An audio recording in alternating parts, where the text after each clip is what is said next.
Hello and very good morning everyone. Welcome to SSB Crack Exams. I am Sakshi and in this session we are about to discuss the most important current affairs of today, that is on 9th July 2020. So before beginning, as I always tell you that if you're preparing for defense exams, sitting back home, SSB Crack is best for you. It is a one-stop solution for all the major defense related exams like AFCAT, CDS, NDA. For more details, visit our website ssbcrackexams.com. There you'll find the entire package of courses, mock tests, quizzes and study materials. You can also follow us on our social media platforms Instagram, Twitter, Facebook and Telegram for defense updates and notification. Do not forget to subscribe our YouTube channel. You can also download our mobile app SSB Crack Exams from Google Play Store. So guys, let's start our session with the question of the day that I asked you yesterday. So I asked you, what is UNFCCC? So this is United Nations Framework Convention on Climate Change, and it is an international environmental treaty, and it was signed in the year 1992 at the United Nations Conference on Environment and Development. And it is also famously known as Earth Summit, or you can say Rio Summit or Rio Conference. So the objectives of United Nations Framework Convention on Climate Change is to achieve and do the stabilization of greenhouse gas concentration in the atmosphere at a level that would prevent dangerous anthropogenic interferences with climatic system. So overall 197 countries are there which have ratified the agreement, which represents almost the universal global involvement in this particular convention. So about the it meets yearly to discuss the progress and take the bold actions. So in these actions they have taken the important decisions like Kyoto Protocol and more recent like Paris Agreement, and these are the landmark treaties under this that have emerged from these annual meetings. Okay guys, so this is all about United Nations Framework Convention on Climate Change. So let's move ahead with the first article that we have today. So the cabinet has approved developing of affordable rental housing complexes for urban migrants or poor. So this will be a sub scheme under Pradhan Mantri Awas Yojana Urban, that is PMAYU. So this will be a sub scheme under this particular scheme. Under this, existing vacant government funding houses complexes, those will be converted in ARHCs, that is affordable rental housing complexes, and this will be done through the concession agreement of 25 years. So approximately 3 lakhs beneficiaries will be covered initially under this particular sub scheme, and apart from it, government will spend 600 crores in the form of technology innovation grants, and which will be released for the project using identified innovative technologies for construction. So let's take a glance at the background of this. So the Ministry of Housing and Urban Affairs, it has initiated the affordable rental housing complexes for urban migrants or poor as a sub-scheme under Pradhan Mantri Awas Yojana Urbans. And this scheme was announced on 14th May 2020 already. And this scheme will seek to fulfill the vision of Atmanirbhar Bharat as well.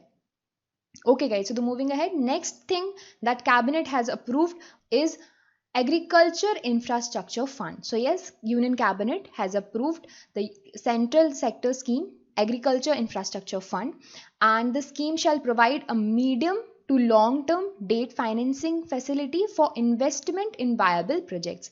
And this debt financing facility will be provided for post-harvest management infrastructure and community farming assets, and this will be through interest subvention and financial support.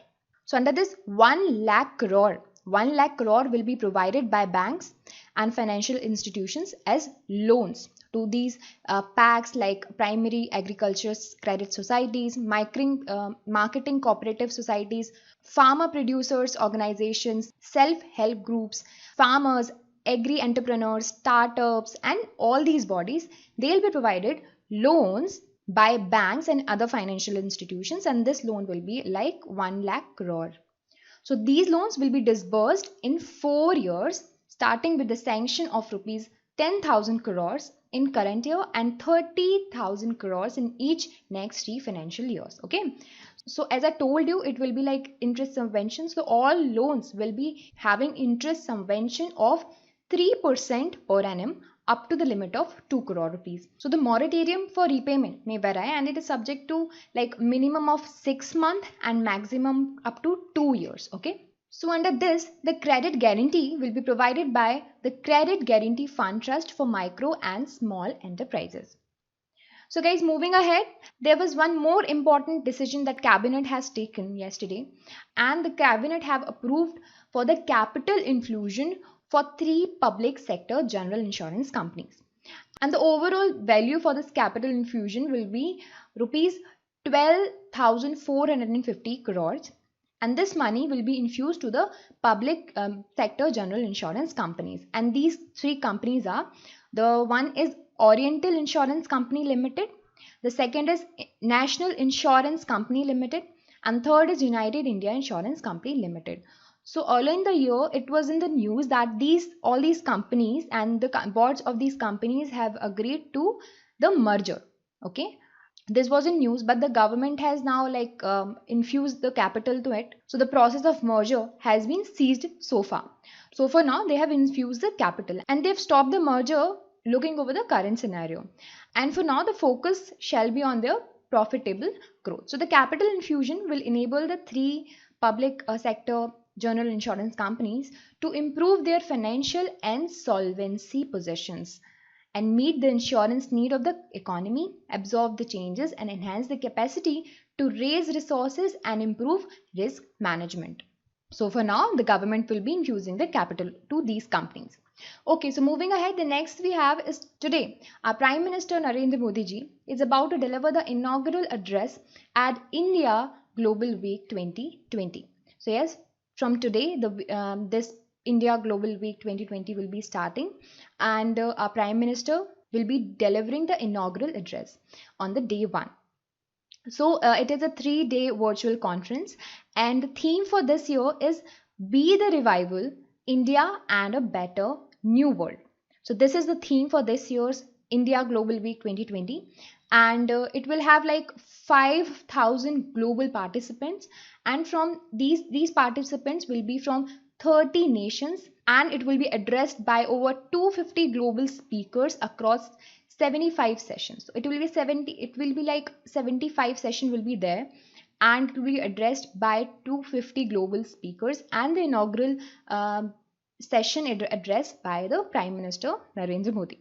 Moving ahead, so this particular plague is in news from past few days. So it is important for us to know about this particular plague. So this is bubonic plague, and the Bayonne, a city in northern China, is on high alert after the suspected case of bubonic plague.